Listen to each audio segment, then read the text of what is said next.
Buenos días a todos, bienvenidos a la sesión número 12 del Congreso Virtual de la SPD. En este caso nos tocan las comunicaciones orales breves de hígado y sin más paso a los protagonistas de esta hora, que yo creo que va a ser muy interesante. La primera comunicación se titula Influencia de la quimioterapia de cáncer colorectal en la esteatosis hepática. Lo presenta la doctora Quiñones Castro y es un estudio del Complejo Asistencial Universitario de León. Adelante. Hola. Hola, buenos días. Yo soy la doctora Quiñones del Hospital de León y os voy a hablar de la influencia de la quimioterapia de cáncer de colon en la esteatosis hepática. Y ante todo, gracias a la SEP por haber escogido esta comunicación para ser presentada. Como ya todos sabéis, la esteatosis hepática es la acumulación de más de un 5% de triglicéridos en el hepatocito. Y por otro lado, destacar que el cáncer colorectal es una de las neoplasias más frecuentes en nuestro medio. Y la quimioterapia empleada para este cáncer, que ha supuesto una revolución en la supervivencia, está relacionada con la esteatosis hepática. La obesidad y la enfermedad hepática grasa no alcohólica se relacionan con una mayor incidencia de cáncer de colon en varones, de mama en mujeres y con la aparición de hepatocarcinoma. Esta quimioterapia que se emplea, basada en fluoropirimidinas y irinotecan, está asociada con enfermedad hepática grasa y con toxicidad sinusoidal. Por todo ello, nuestros objetivos fueron conocer la prevalencia de enfermedad hepática grasa no alcohólica y comorbilidad metabólica en pacientes con cáncer de colon que van a ser sometidos a quimio y ver la influencia de esta quimioterapia sobre la esteatosis hepática, la fibrosis, sobre las variables metabólicas y de composición corporal medidas por bioimpedancia eléctrica. Perdón. Para ello hicimos un estudio prospectivo de pacientes con cáncer de colon que iban a recibir algún tipo de quimio, recogimos variables antropométricas, analíticas y elastrométricas y de composición corporal a nivel basal y 6 meses tras finalizar la quimioterapia. En el momento actual seguimos recogiendo pacientes. La N basal es de 129, tenemos una edad media de 68 años, la mayoría de la muestra son varones y como ya podéis ver, el 55% presentan sobrepeso u obesidad, destacando que un 58% tenían un perímetro de la circunferencia elevado o muy elevado. Una vez que finalizaron la quimioterapia y los analizamos de nuevo, tenemos que el 50% perdían peso y un 38%, sin embargo, aumentaron. En cuanto a qué comorbilidad tienen nuestros pacientes, pues la mayoría eran hipertensos, destaca también que hasta un 32% presentaban resistencia a la insulina y un 25% cumplían criterios de síndrome metabólico. Pasando al análisis de la esteatosis hepática basal tras la quimioterapia, tenemos una N de 57 pacientes una vez que han acabado la quimio. Utilizamos el índice Fatty Liver Index, el Hepatic Steatosis Index y el CAP. Destaca ya que a nivel basal tenemos porcentajes elevados de esteatosis hepática, hasta un 44% medido por CAP, tomando un valor de mayor de 248 decibelios, y tras la quimioterapia este valor aumenta tener una presencia de esteatosis en un 63% de la muestra, con valores de CAP de 255 basal versus 272 post-quimioterapia. La esteatosis hepática basal se asoció al síndrome metabólico con el IMC y tras la quimioterapia, y como voy a hablar posteriormente, con la composición corporal. Destacar que los pacientes portadores de ileostomía tenían un mayor valor de CAP basal y versus a los no ileostomía, que era, perdón, posterior versus a los no ileostomía. Y pacientes con una media de ciclo superior a 5 presentaban un aumento de CAP de 12 decibelios frente al basal. ¿Por qué quiero destacar la composición corporal? Porque hasta el 70% de los pacientes presentaban un índice de masa grasa o un componente de grasa visceral corporal muy elevado. Este valor, además, tras la quimioterapia aumenta y estos aumentos son los que hemos podido ver que están asociados con esa esteatosis hepática. En cuanto a la rigidez, utilizamos el NAFLD Fibrosis Score, el EPAMET Fibrosis Score y el FibroScan, alcanzando valores de fibrosis avanzada hasta en un 8% de pacientes por EPAMET, y tras la quimioterapia vimos que estos valores tienen el aumento, el menos destacado es el aumento del FibroScan, pero sí que destaca hasta un 12,5% de pacientes con fibrosis avanzada medido por el EPAMET. Para concluir, los pacientes con cáncer colorectal tienen una elevada prevalencia de factores de riesgo para enfermedad hepática metabólica grasa, como son la obesidad, la diabetes, la dislipemia, la hipertensión y el síndrome metabólico. Tras la quimio se incrementa esta esteatosis hepática y discretamente el valor de la rigidez hepática media, pero lo que aumenta, que es muy importante, es la fracción grasa del organismo independientemente del peso. Este incremento, además, presenta una tendencia proporcional a mayor número de ciclos de quimioterapia. Y muchas gracias.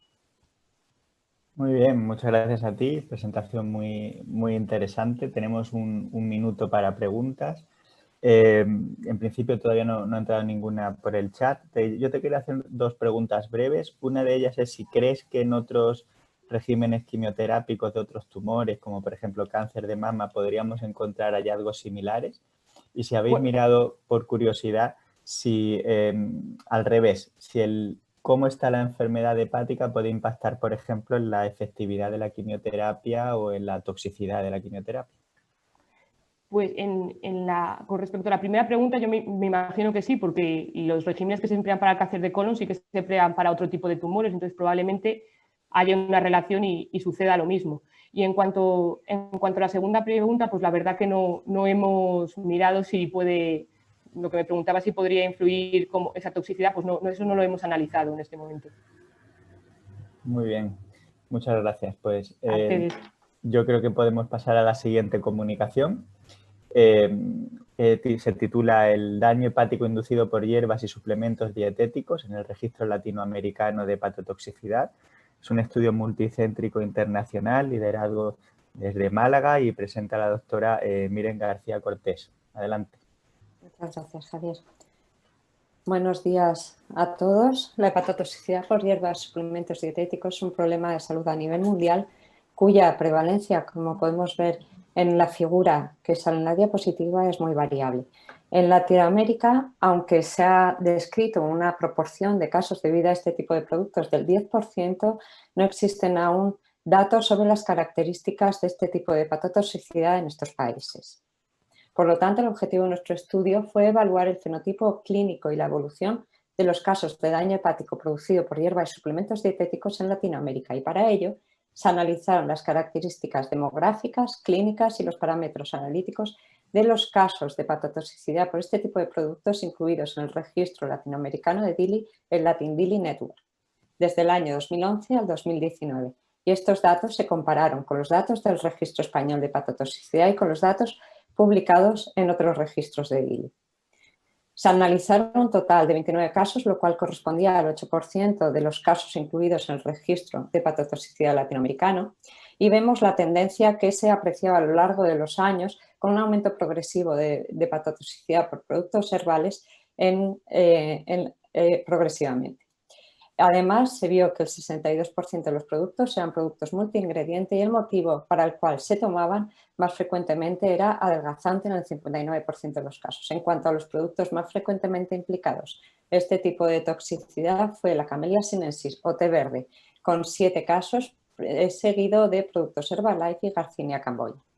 En cuanto a las características de los pacientes incluidas en esta cohorte, se vio que la edad media era de 45 años, con un predominio de sexo femenino en el 66% de la cohorte, el 66% presentaba nictericia y el 38% de los pacientes precisaron ingreso hospitalario. Además, el tipo de lesión hepática más frecuentemente hallado en esta cohorte fue hepatocelular en el 83% de los casos. Además, el cuadro fue severo en el 22% de los casos de toxicidad por hierbas, incluyendo 5 casos que evolucionaron a fallo hepático, 2 de los cuales fallecieron y 2 precisaron trasplante hepático. Además, otro hallazgo importante es que un 14% de los casos incluidos en esta cohorte presentaron readministración positiva. Aquí vemos el lugar de procedencia de los distintos casos incluidos en esta cohorte, donde vemos que Argentina aportó 9 casos, seguido de Brasil con 7 casos y Perú con 5. Cuando se compararon los datos de la cohorte con datos publicados de distintos registros y cohortes a nivel mundial, vemos como las características tanto de edad, sexo, tipo de daño hepático son muy similares en las distintas cohortes y por lo tanto podemos concluir que la toxicidad hepática por hierbas y suplementos dietéticos representa el 8% del total de los casos de DIL en Latinoamérica, que la mayoría de estos productos son compuestos multiingrediente y que, como en otros estudios publicados, el daño hepático por hierbas y suplementos dietéticos se presenta con mayor frecuencia en mujeres jóvenes que toman el producto por motivos estéticos con un perfil de daño de tipo hepatocelular, ictericia, mayor reexposición inadvertida y con tendencia a peor pronóstico que otros casos de hepatotoxicidad, lo cual puede llevar al fallo hepático fulminante hasta en 1 de cada 5 casos. Quiero finalizar la presentación agradeciendo y mandando un cordial saludo a todos los compañeros de Latinoamérica y en especial a los componentes del Latin DILI Network. Muchas gracias. Muchas gracias, Miren, por ajustarte al tiempo. Yo te quería hacer un par de preguntas o de comentarios. Uno de ellos es, bueno, parece que hay, como bien has reflejado en una de las diapositivas, una notificación cada vez mayor de hepatotoxicidad debido a estos productos. Si crees que es porque estamos cada vez más concienciados o más atentos, o es que por razones estéticas o porque la gente ahora se cuida más, pues se usan más. Y luego, si pudieses hacer brevemente una radiografía de cuál sería el producto de herboristería con el que tenemos que tener cuidado o qué tenemos que mirar y a quién, sobre todo, quién está en riesgo de que le afecte más. Bueno, en primer lugar, es verdad que hay un aumento progresivo de notificación de los casos de toxicidad por hierbas, ¿vale? Esto puede tener dos causas. Como tú bien has dicho, en primer lugar, podemos estar más sensibilizados, dado que cada vez se publican más registros, más estudios sobre este tema. Y en segundo lugar, además, está aumentando el consumo de este tipo de productos, especialmente en los países occidentales. En los países orientales es clásico ya el tratamiento con este tipo de productos, pero en los países occidentales se está aumentando su consumo para el sentirse mejor, con fines adelgazantes, con fines estéticos, en conclusión.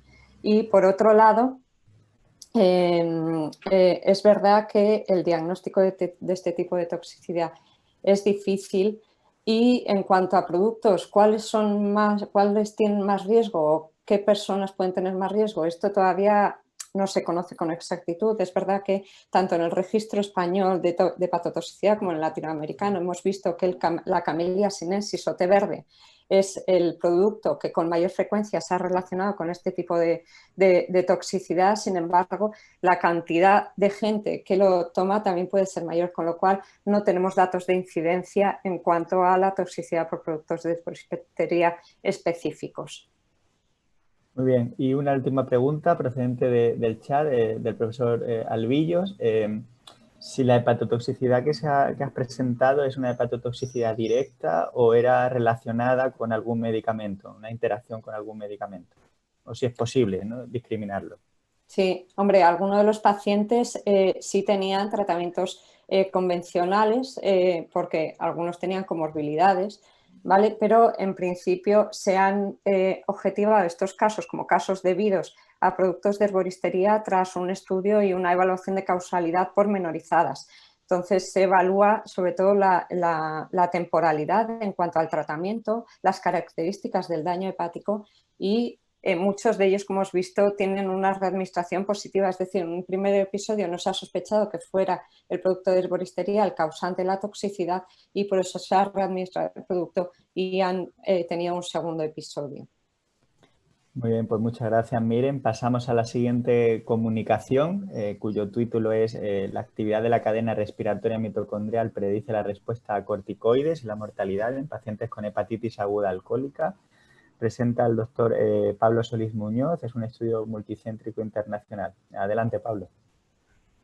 Bueno, buenos días, muchísimas gracias. A ver si me pasa.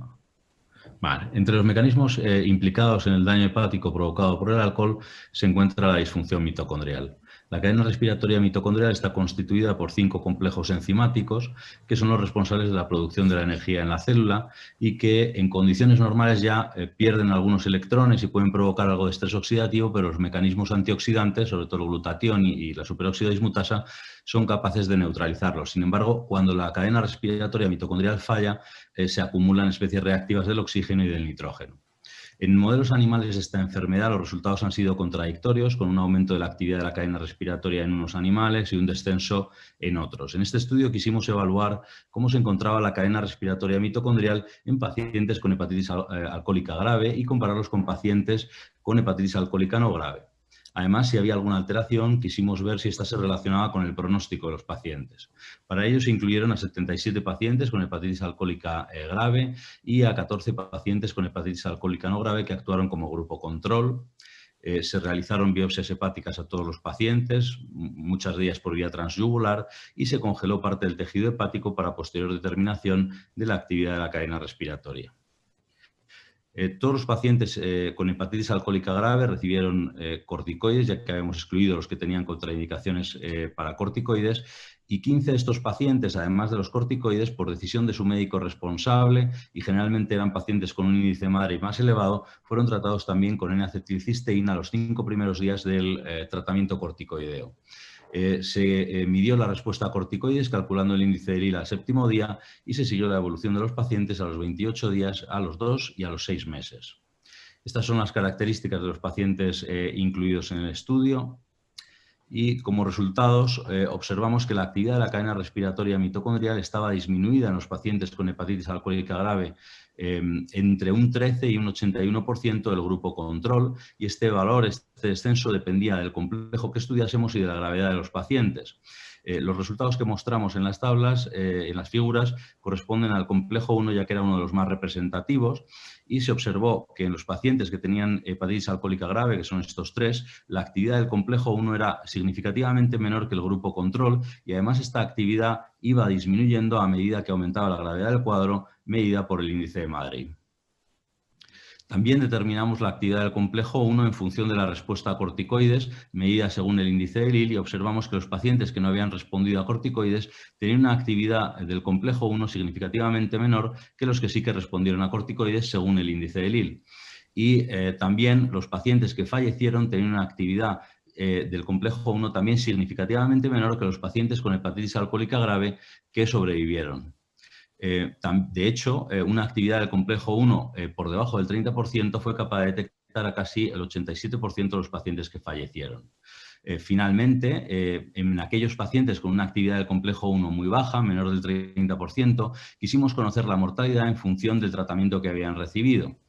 Observamos que los pacientes que habían recibido corticoides y N-acetilcisteína tenían una menor actividad del complejo 1 que los tratados con, una menor mortalidad que los pacientes tratados con corticoides únicamente. Sin embargo, esta diferencia no fue significativa, ya que esto no era un objetivo del estudio, fue un hallazgo durante el estudio, y el número de pacientes tratados con N-acetilcisteína era muy bajo. Concluimos que la disfunción de la cadena respiratoria mitocondrial está implicada en la gravedad de las lesiones en la hepatitis alcohólica, que además una menor actividad del complejo 1 se relaciona con una peor respuesta a corticoides y con una mayor mortalidad. Finalmente, la N-acetilcisteína asociada a corticoides podría ser de utilidad en aquellos pacientes con una mayor disfunción mitocondrial, aunque esto debería ser evaluado en otros estudios. Muchas gracias. Muchas gracias, Pablo. Estudio muy interesante. Tenemos muy poquito tiempo para preguntas. Te voy a hacer una muy concreta. Hay mucha controversia con la N-acetilcisteína muchas veces en este entorno. ¿Tú crees que bueno, esto es hallazgo, aunque el estudio no estaba diseñado para ello, Claro. crees que puede abrir una puerta bueno, aunque sea un subgrupo de pacientes, que pudiese ser interesante su uso? Claro, en este sentido, igual que en otros tipos en el fallo hepático agudo en general aumenta la supervivencia, eso se ha visto. Entonces, quizás en este caso, sobre todo quizás en los pacientes más graves, sí que podría suponer un beneficio, ¿no? La N-acetilcisteína pues aumentaría la cantidad de glutatión dentro de las mitocondrias, y eso pues podría... El estrés oxidativo y peroxinitrito es capaz de alterar la cadena respiratoria mitocondrial, y entonces se forma un círculo vicioso, y quizás mayores cantidades de antioxidantes podrían prevenir esas alteraciones. Perfecto, pues muchas gracias, Pablo. A ti. Pasamos a la siguiente comunicación, cuyo título es Factores predictores de respuesta al tratamiento con corticoides en hepatitis aguda grave de origen autoinmune. Se trata de un estudio multicéntrico nacional que va a presentar la doctora Sánchez Rodríguez. Adelante.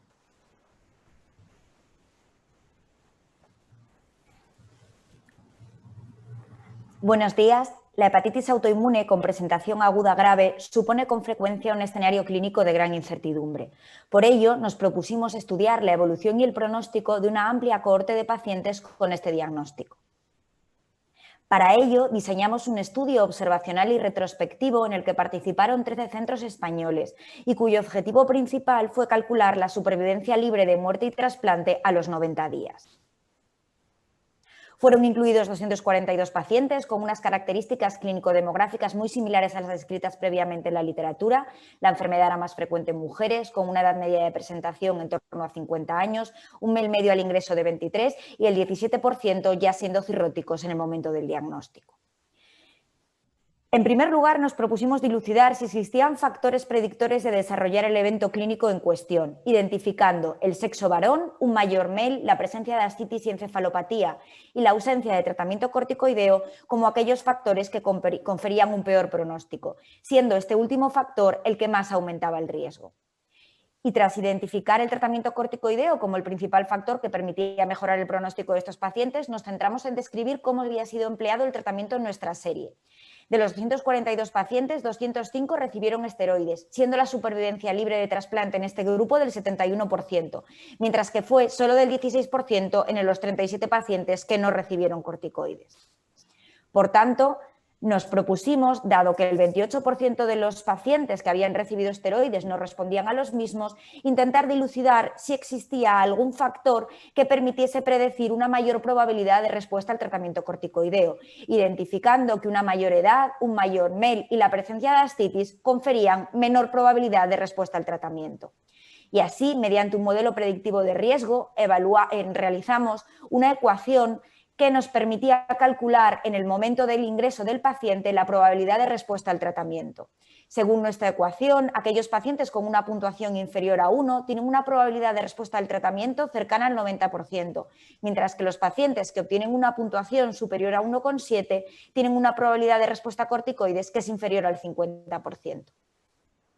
Nos centramos a continuación en identificar los eventos adversos asociados al uso del tratamiento con corticoides. En nuestra serie se registraron 36 infecciones, de las cuales 29 fueron bacterianas y 7 fueron fúngicas, observando que el desarrollo de infección gravaba notablemente el pronóstico de estos pacientes.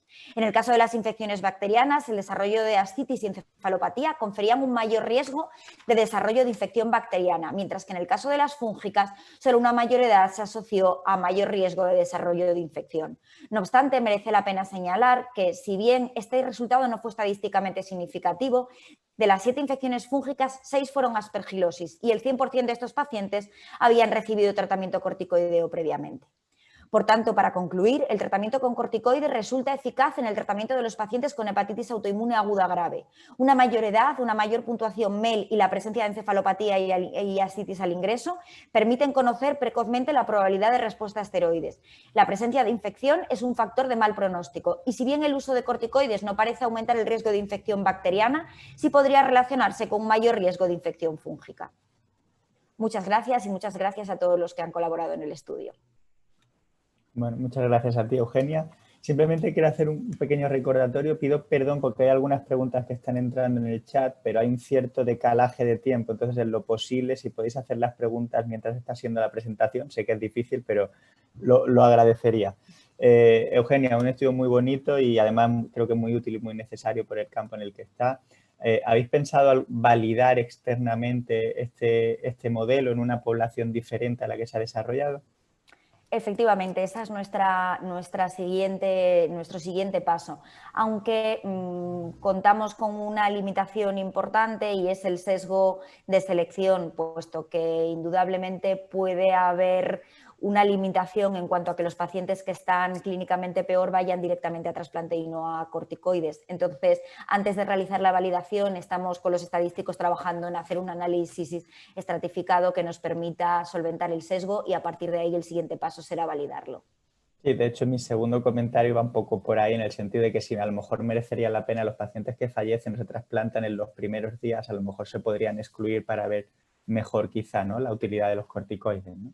La verdad es que muchos de los pacientes, de hecho 205, 242 fueron a corticoides, pero para no perder esos pacientes, los estadísticos están trabajando en intentar acercarlo en la medida de lo posible al escenario del ensayo clínico, que nunca va a ser éticamente viable, haciendo este análisis estratificado que comentábamos, pero estamos en ello, sí.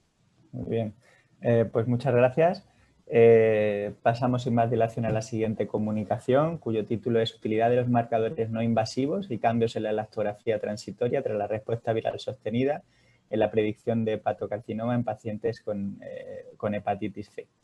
presenta la doctora Rayón, es un estudio multicéntrico nacional. Hola, muy buenos días a todos. Como ya sabéis, los pacientes con hepatitis C y fibrosis avanzada que alcanzan la respuesta viral sostenida permanecen con riesgo de hepatocarcinoma y por lo tanto permanecen en programas de vigilancia. Sin embargo, se sabe que este riesgo es variable y depende de la gravedad de la lesión hepática. Incluso puede disminuir a lo largo del tiempo debido a la mejoría histológica que se produce tras el tratamiento antiviral. Por lo tanto, el objetivo... No me pasa la presentación. Perdón,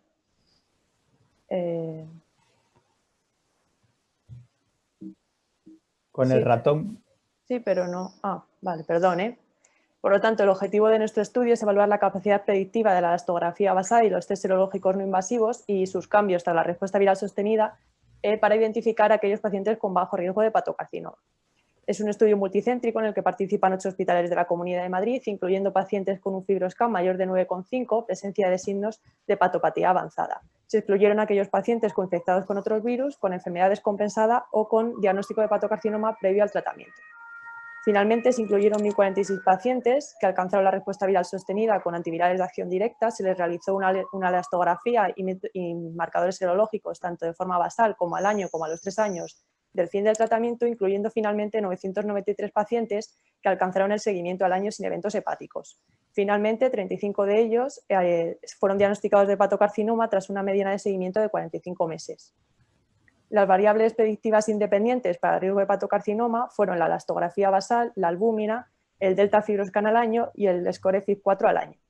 Para aumentar la capacidad predictiva de estas variables y aplicarlo a la clínica, se realizaron 2 modelos de riesgo. El primero de ellos incluía la elastografía basal, el delta FibroScan al año y la albúmina basal, dando un score de 0 a 3 puntos dependiendo del peso y la presencia de cada variable. También se realizó un modelo alternativo sin elastografía, que incluía el FIB4 al año, la albúmina basal y la GGT al año, dando un score de riesgo de 0 a 6 puntos. Finalmente, como vemos en estas 2 gráficas, en el gráfico de la izquierda podemos ver la incidencia acumulada de riesgo de hepatocarcinoma a los 3 años en aquellos pacientes con un score de 0, que os recuerdo que eran aquellos pacientes con un FibroScan basal menor de 17, un cambio de FibroScan al año de más del 25% y una albúmina basal mayor de 4. Y estos pacientes tenían una incidencia acumulada del 0% a los 3 años frente a un 18% en aquellos pacientes con un score alto de 3 puntos. Y los mismos resultados o muy parecidos observamos en el gráfico de la derecha con el modelo de riesgo sin elastografía. Por lo tanto, podemos concluir que la rigidez hepática, la albúmina basal y estos cambios en la rigidez al año se asocian con desarrollo de hepatocarcinoma y por lo tanto una combinación de estos marcadores, tanto basales como al año, podrían identificar un subgrupo de pacientes con bajo riesgo de hepatocarcinoma, al igual que con el modelo alternativo con el FIB4. Por lo tanto, aproximadamente un 20% de estos pacientes podrían no beneficiarse de seguir en estos programas de vigilancia, disminuyendo los costes y evitando posibles riesgos asociados al mismo. Muchas gracias sobre todo a los participantes del estudio y a la SEP por invitarme a este congreso. Gracias. Muchas gracias, Laura, por ajustarte al tiempo. Es sin duda uno de los temas más candentes probablemente la hepatología. Yo te quería preguntar si te atreves a plantear algún escenario de cribado, digamos, individualizado en función del riesgo que tú acabas de exponer según este modelo. Perdón, ¿me puedes repetir la pregunta que no entendí? Sí, nosotros hacemos cribado a los de hepatocarcinoma cada 6 meses, ¿no? Y Sí. tú has demostrado bien cómo hay pacientes con diferentes riesgos. Incluso unos van casi al 20% y otros al 0%, pero incluso hay grupos intermedios. ¿Tú crees que ese cribado de ecografía cada 6 meses podría ser individualizado y a lo mejor cambiar los intervalos de tiempo en función del riesgo? Hombre, yo creo que sobre todo con este estudio se ve que hay muchos pacientes que quizás estaban sobreestimados con la elastografía el año de la lesión hepática y por lo tanto estos pacientes que tienen un score muy bajo de 0, yo creo que con seguridad podríamos no solo alargar el periodo de cribado, sino incluso pues, no realizar la ecografía de cribado, ya que la incidencia acumulada es de 0% en estos pacientes, que vamos, seguramente lo que pasaría es que o ha mejorado histológicamente a lo largo del tiempo después de alcanzar la respuesta viral sostenida o incluso que se habría sobreestimado esta lesión hepática y por lo tanto no creo que podrían no realizarse el cribado. En los estadios intermedios pues habría que valorar otros factores de riesgo, si beben alcohol o si hay algún otro tipo de factor que influyese. Muy bien. Pues muchas gracias, Laura. Pasamos a la siguiente comunicación, titulada Microeliminación más allá de los muros de la prisión. Sujetos condenados a penas no privativas de libertad, cribado y tratamiento inmediato asistido con navegador y medicina. Es un estudio realizado en el Hospital Marqués de Valdecilla, en Santander, y presenta a la doctora Coral Rivas. Adelante, Coral. Gracias. Bueno, buenos días, lo primero. Aquí. La población del sistema penitenciario se divide en aquella que se encuentra en la prisión y que nuestro grupo ya abordó con el proyecto Jail Free, y aquella que cumple las penas no privativas de libertad en centros de inserción social, pues por diversas causas, drogas, tráfico, etcétera, y que en los últimos años, como ven en la gráfica, han ido creciendo exponencialmente. Cantabria aproximadamente tiene una población en torno a 500.000 habitantes y se estima que el porcentaje de sujetos que cumple este tipo de penas es del 0,17%, y es un sector de la población que hasta ahora no se ha analizado en términos de virus T. Es uno de los motivos por los que surge nuestro proyecto ONES, con 3 objetivos principales. En primer lugar, la descripción de esta población a nivel social, educativo y de comorbilidades médicas y psiquiátricas, el cribado y tratamiento del virus T en esta población, y por último, enlazarles con programas de atención sanitaria para el manejo de estas comorbilidades médicas, psiquiátricas y sociales. Entonces, para ello realizamos un estudio observacional prospectivo, incluyendo a aquellos mayores de edad que cumplían este tipo de penas en el Centro de Inserción Social José Hierro de Santander, que es el único que tenemos aquí en Cantabria, entre junio de 2019 y hasta junio de 2021. Y una vez que obtuvimos los permisos penitenciarios pertinentes, pues nuestro proyecto se fundamenta en 3 pilares. Uno primero de caracterización, diagnóstico, tratamiento inmediato y seguimiento de enfermedades orgánicas como el virus de la hepatitis C y otras con similar transmisión, el desarrollo de un programa de incentivos como forma de cumplir parte de su condena al participar en el proyecto y a la vez enlazarles con la cocina económica, albergues y terapias de minimización de riesgos, y por último el desarrollo de programas específicos de detección de enfermedad psiquiátrica grave y también enlazarles con programas de salud de Cantabria.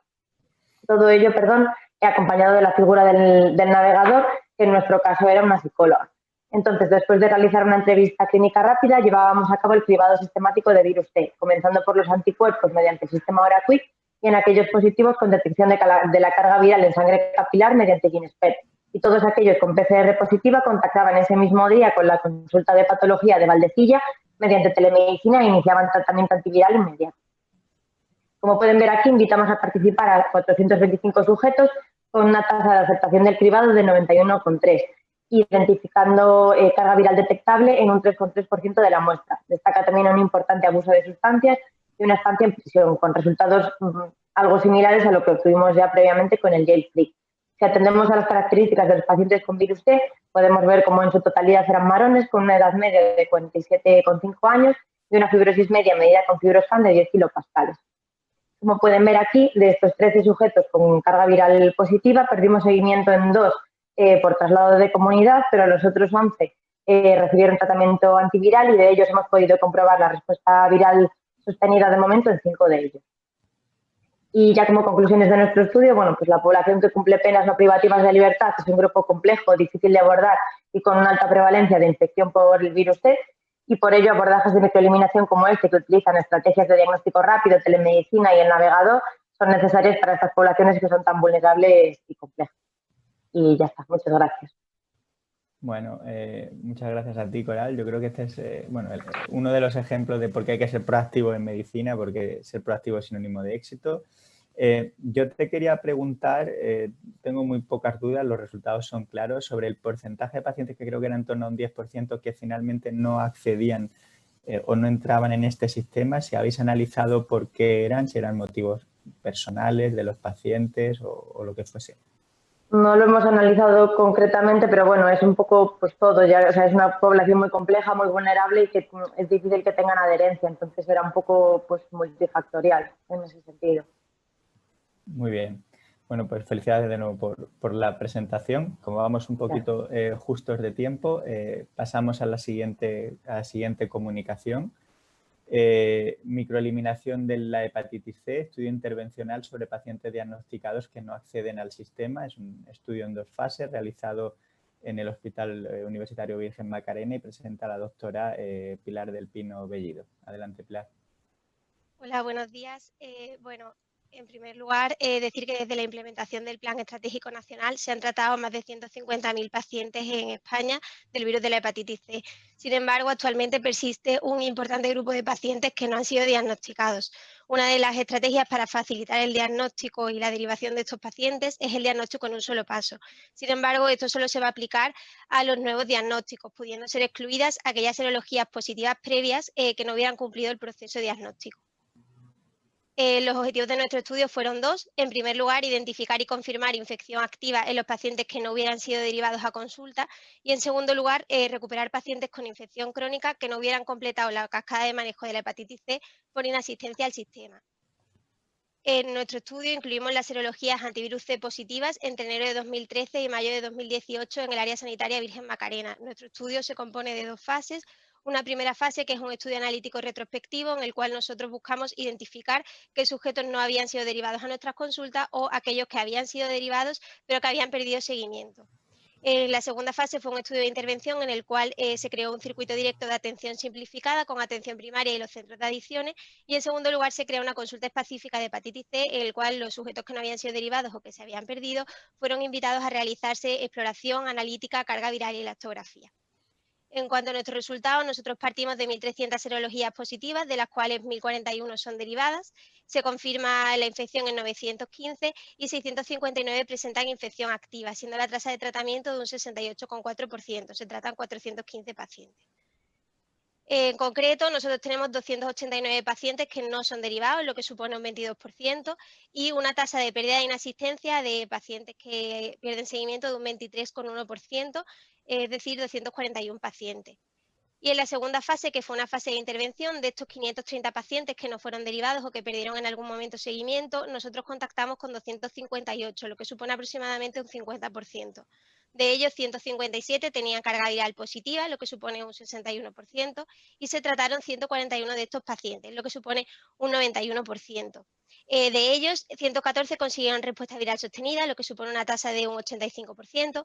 7 de ellos abandonaron el tratamiento. En 4 pacientes hubo fallo virológico, pero que alcanzaron respuesta viral sostenida tras un retratamiento, y 11 perdieron seguimiento.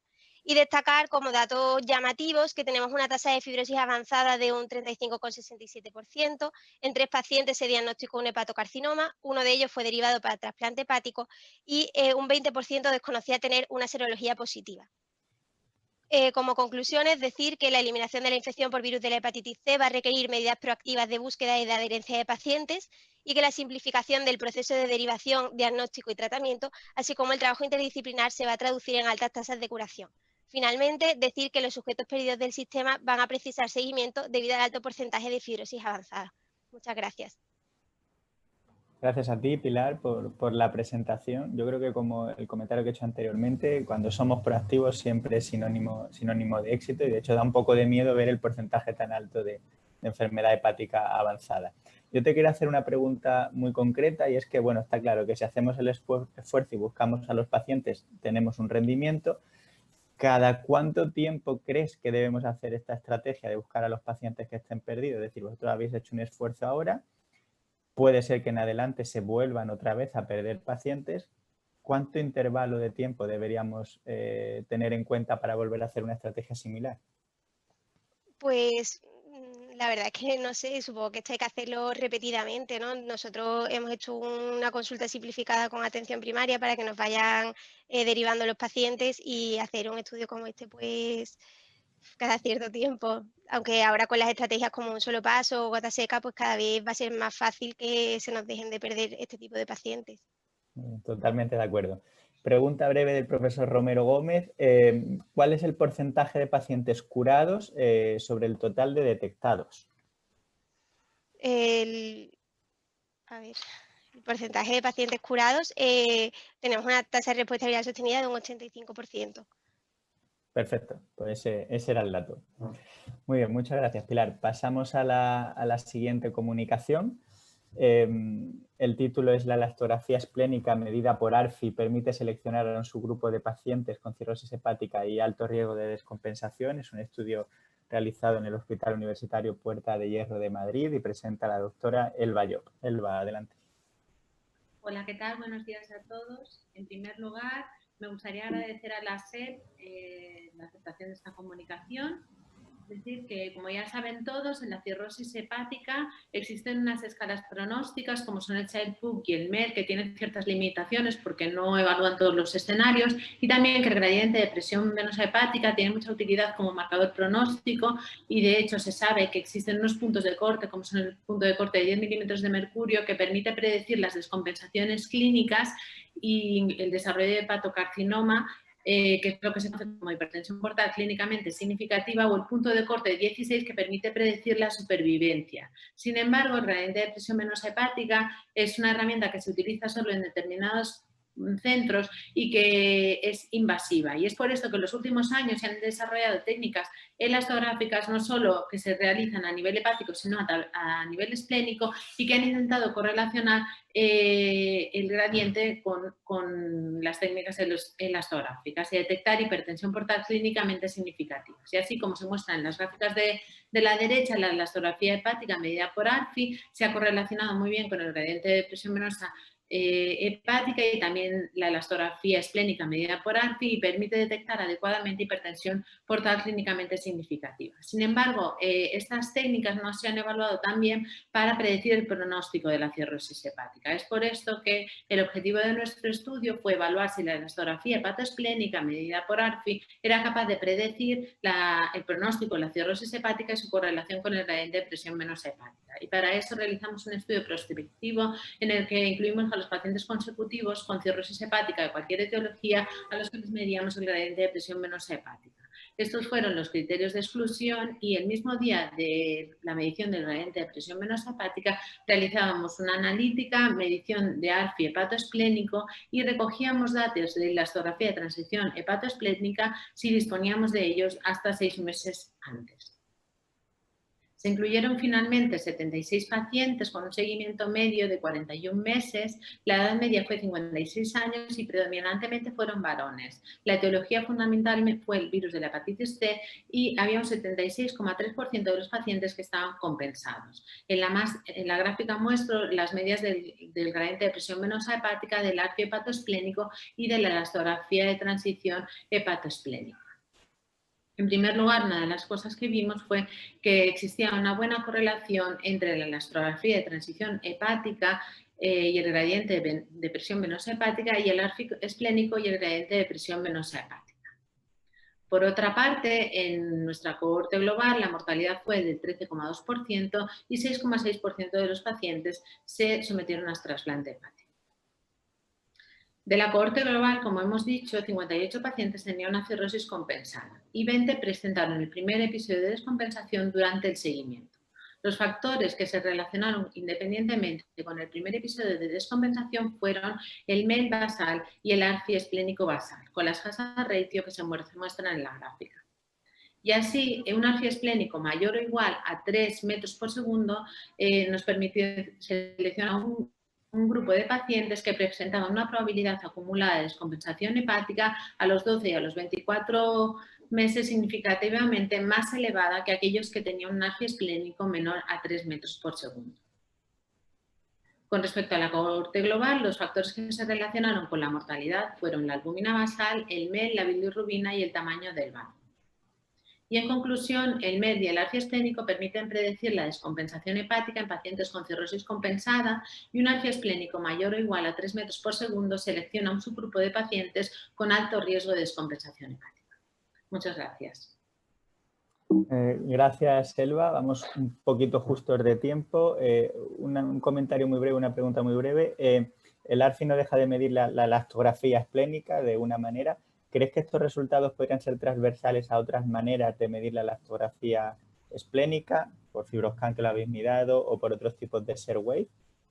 Bueno, lo cierto es que creo que puede ser, efectivamente, se puede utilizar cualquier técnica elastográfica. En nuestro caso lo miramos con elastografía de transición esplénica, pero es cierto que no utilizamos el software que mide, que ahora está disponible para medir la elastografía esplénica, y los resultados no eran tan buenos con elastografía de transición hepática. Pero yo creo que si se utiliza el software que ahora existe para FibroScan esplénico, creo que los resultados pueden ser superponibles. Perfecto, muchas gracias, Elba. Pasamos a la siguiente comunicación. El título es de la comunicación enfermedad hepática grasa como complicación de las enfermedades inflamatorias inmunomediadas, prevalencia y factores de riesgo en enfermedad inflamatoria intestinal. Es un estudio multicéntrico liderado desde Santander y presenta el doctor Juan Carlos Rodríguez Luque. Adelante, Juan Carlos. Hola, buenos días. Buenos días. Bueno, entonces, la hipótesis en la que se basa nuestro estudio es que, al igual que se ha observado en otras enfermedades inmunomediadas, la prevalencia de MAFLD podría estar aumentada en los pacientes con enfermedad inflamatoria y esta podría suponer un factor de riesgo independiente para su desarrollo. Los objetivos de estudio, por tanto, son analizar la prevalencia de MAFLD en esta población y evaluar cuáles son sus factores de riesgo, tanto clásicos metabólicos como aquellos relacionados con la propia enfermedad inflamatoria.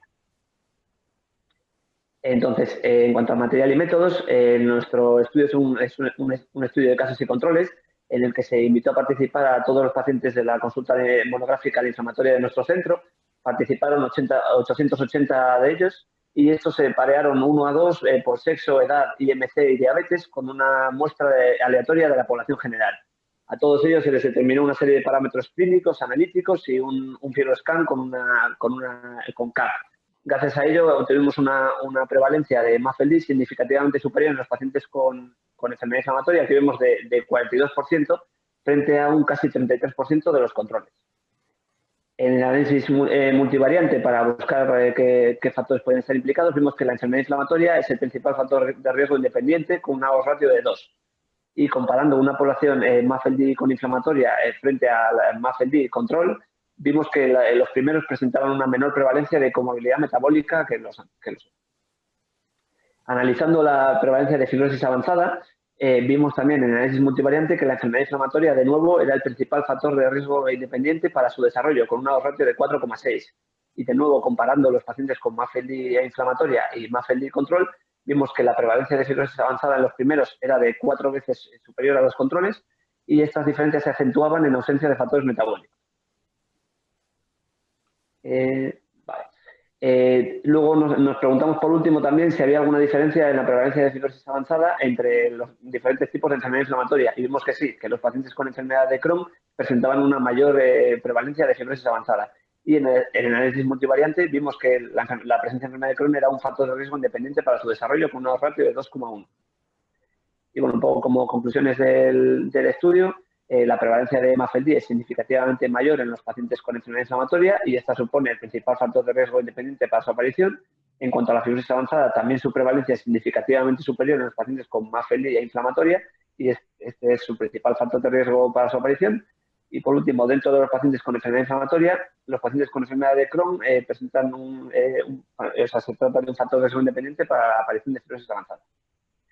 Bueno, muchas gracias por la oportunidad. Muchas gracias a ti. Yo creo que este estudio viene a corroborar algo que más o menos se va sentando cada vez más en la literatura. Vuelvo a hacer el mismo comentario de antes, disculpar que entren algunas preguntas cuando ya estamos en la siguiente comunicación, pero sí que hay una que pregunta Francisco Javier Román Llorente, que si encontrasteis o mirasteis alguna relación con el tratamiento con corticoides.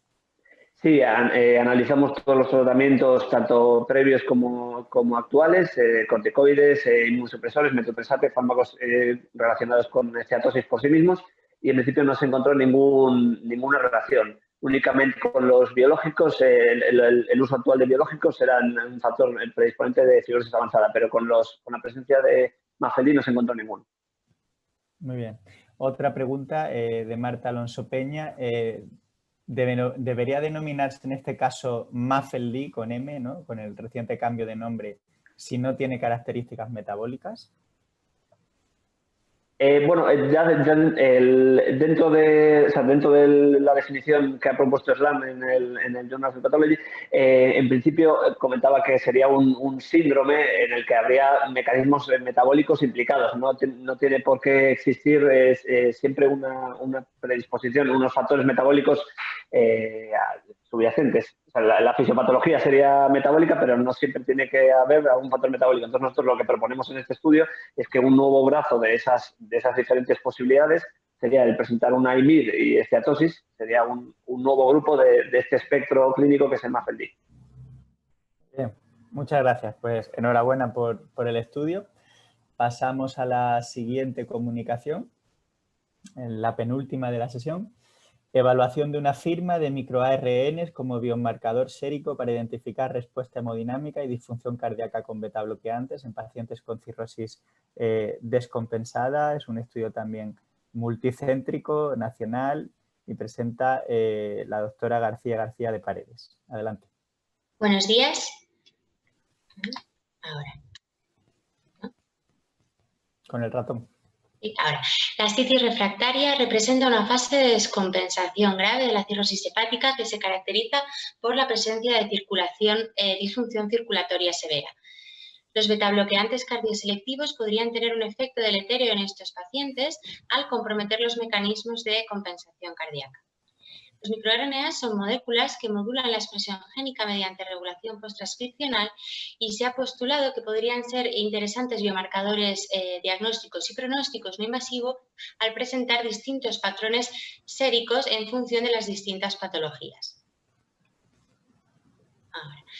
Por tanto, los objetivos del nuestro estudio fueron evaluar el papel de una nueva firma de microRNA séricos en pacientes con cirrosis y ascitis para identificar pacientes con ascitis refractaria, predecir respuesta hemodinámica a betabloqueantes y predecir el desarrollo de disfunción cardíaca con betabloqueantes en pacientes con ascitis refractaria.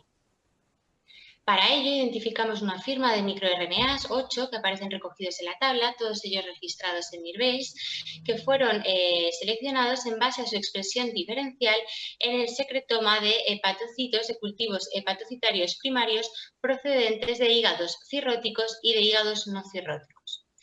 Posteriormente, esta firma de microRNAs fue evaluada en muestras de suero de 33 pacientes con cirrosis y ascitis, incluyendo tanto pacientes con ascitis sensible a diuréticos como pacientes con ascitis refractaria, a los que se les realizó un examen completo, incluyendo muestras de sangre, ecocardiograma y estudio hemodinámico hepático de forma basal, y luego, posteriormente, un mes después del inicio de propranolol como profilaxis primaria.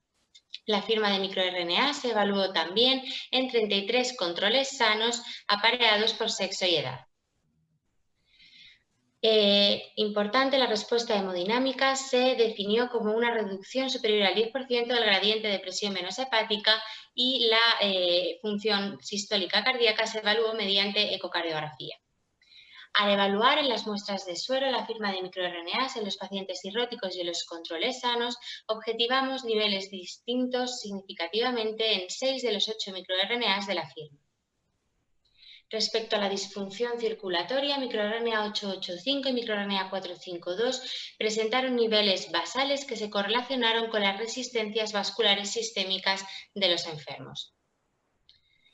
MicroRNA 181 presenta niveles significativamente diferentes en pacientes con ascitis refractaria con un área bajo la curva de 0,77 para identificar ascitis refractaria. Y este microRNA se correlacionó también con parámetros de función renal como son la creatinina y la cistatina. Respecto a la respuesta hemodinámica, microRNA 452 y 429 fueron distintos en respondedores hemodinámicos frente a no respondedores con un área bajo la curva de 0,77. Y respecto a la función sistólica, microRNA 885 y 452 se correlacionaron con la caída de la función sistólica tras beta-bloqueantes en pacientes con ascitis refractaria. Como conclusiones, esta nueva firma de microRNAs identifica en pacientes con cirrosis y ascitis la presencia de ascitis refractaria, la presencia de respuesta hemodinámica a beta-bloqueantes y la disfunción cardíaca en pacientes con ascitis refractaria que reciben tratamiento con beta-bloqueantes. Muchas gracias por su atención. Bueno, gracias a ti, enhorabuena por el estudio, un estudio realmente bonito, lo que yo llamo estudio siglo XXI, ¿no? Cuando se intenta definir una firma genética, epigenética.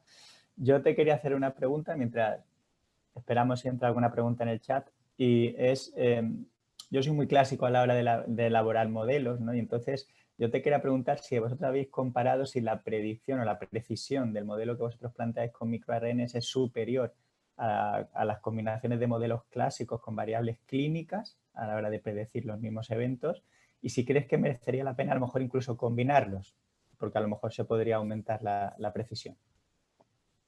Sí, efectivamente, combinarlo sería interesante. Respecto a la respuesta hemodinámica, a día de hoy tampoco hay grandes predictores clínicos que nos ayuden a predecir qué pacientes van a presentar una respuesta hemodinámica o con beta bloqueantes.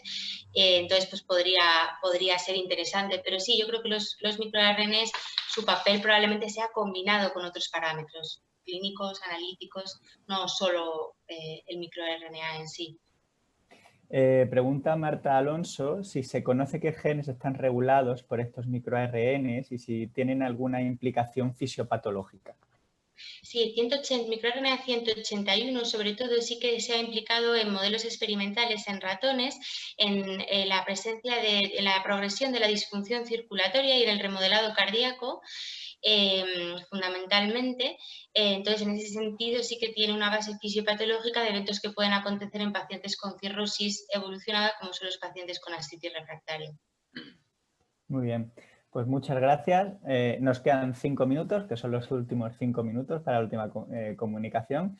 La utilización de nomograma como método indirecto para el diagnóstico de sarcopenia en pacientes con cirrosis hepática es un estudio del Hospital Universitario Puerta de Hierro y presenta a la doctora Marta Hernández Conde. Adelante. Buenos días. Muchas gracias por la aceptación del trabajo en el Congreso. En la cirrosis hepática, la presencia de sarcopenia se ha asociado con un peor pronóstico, siendo el TAC abdominal el patrón oro para el diagnóstico de pérdida de masa muscular. Sin embargo, el TAC abdominal tiene exposición a radiación y tiene una limitada accesibilidad, por lo tanto, es preciso encontrar métodos indirectos que nos permitan diagnosticar esa pérdida de masa muscular o sarcopenia. Los objetivos de nuestro estudio fue evaluar métodos indirectos alternativos al TAC abdominal para el diagnóstico de sarcopenia, así como diseñar un modelo que nos permita descartar sarcopenia en el TAC abdominal. Para ello realizamos un estudio prospectivo unicéntrico llevado a cabo entre 2016 y 2019, en el que se incluyeron consecutivamente todos los pacientes con cirrosis hepática y TAC abdominal reciente. Para ello, a estos pacientes les realizamos una caracterización basal basado en la analítica, en medidas antropométricas, en una bioimpedanciometría y tuvimos en cuenta el TAC abdominal cuando este se realizaba dentro de los 2 meses de la inclusión en el estudio. Categorizamos a los pacientes como sarcopénicos en función del sexo y con unos valores ya determinados previamente en estudios previos. En total, 261 pacientes fueron caracterizados de forma en una caracterización nutricional, de los cuales 174 tenían realizado TAC abdominal en el momento de la inclusión en el estudio, siendo la prevalencia de sarcopenia del 40,8%. En el análisis multivariado, los factores que se asociaron de forma independiente con la presencia de sarcopenia fueron el sexo masculino, un índice de masa corporal bajo y un ángulo de fase en la bioimpedanciometría bajo, presentando este modelo una área bajo la curva ROC de 0,88. Con las variables que obtuvimos del análisis multivariado realizamos un nomograma. El punto de corte de la probabilidad para descartar sarcopenia en el nomograma fue de 0,7, con una sensibilidad del 76%, una especificidad del 84% y un índice de Youden del 0,6. Por lo tanto, en nuestra corte, el 40,8% de los pacientes con cirrosis hepática presentaron sarcopenia en el TAC abdominal y el nomograma propuesto, basado en el índice de masa corporal, en el ángulo de fase en la bioimpedanciometría y el sexo, para descartar la presencia de sarcopenia en el TAC abdominal, es un método accesible y sencillo que puede tener utilidad en la práctica clínica habitual. Gracias. Gracias, Marta, por ajustarte al tiempo. Tenemos un par de minutos para alguna pregunta. Felicitarte. Creo que es una de las áreas no resueltas y que no manejamos bien en patología, con lo cual cualquier información al respecto es bienvenida. Te quería preguntar si habíais evaluado 2 aspectos de la sarcopenia que pueden ser relevantes. Uno de ellos es, desde el punto de vista funcional, la afectación que tiene esa sarcopenia. Y luego, si habéis tenido tiempo o pensáis mirar el impacto en el pronóstico evaluada la sarcopenia por vuestro nomograma. En cuanto a las medidas funcionales, en estos pacientes también realizamos el hand grip, que bueno, en estudios recientes se está viendo que parece que no es suficiente para la evaluación de la función muscular, entonces igual deberíamos implementar un poquito más esa parte. En cuanto al pronóstico, sí que en cuanto a la sarcopenia en el TAC abdominal, hemos visto que tienen peor pronóstico estos pacientes en cuanto a descompensación y muerte. Sin embargo, otro punto que queda es validar este nomograma en otro tipo de pacientes y ver qué implicaciones pronósticas puede tener. Muy bien, pues bueno, acaba de entrar una pregunta del profesor Javier Crespo. Si evaluáis la sarcopenia en todos los pacientes cirróticos y la periodicidad de esta valoración. Lo ideal, y según las últimas guías también de la ISEL, es evaluar la sarcopenia en aquellos pacientes que sospechemos que pueden tener malnutrición, aquellos pacientes con mayor gravedad de la enfermedad hepática, o guiarnos por el índice de masa corporal. Lo ideal sería hacerlo cada 6 meses en estos pacientes y si ingresan, realizarlo al ingreso también, porque es un periodo de elevado riesgo. Muy bien, pues muchas gracias a todos. Yo creo que con esto terminamos la sesión justo a las 11 en punto. Que tengáis buen día.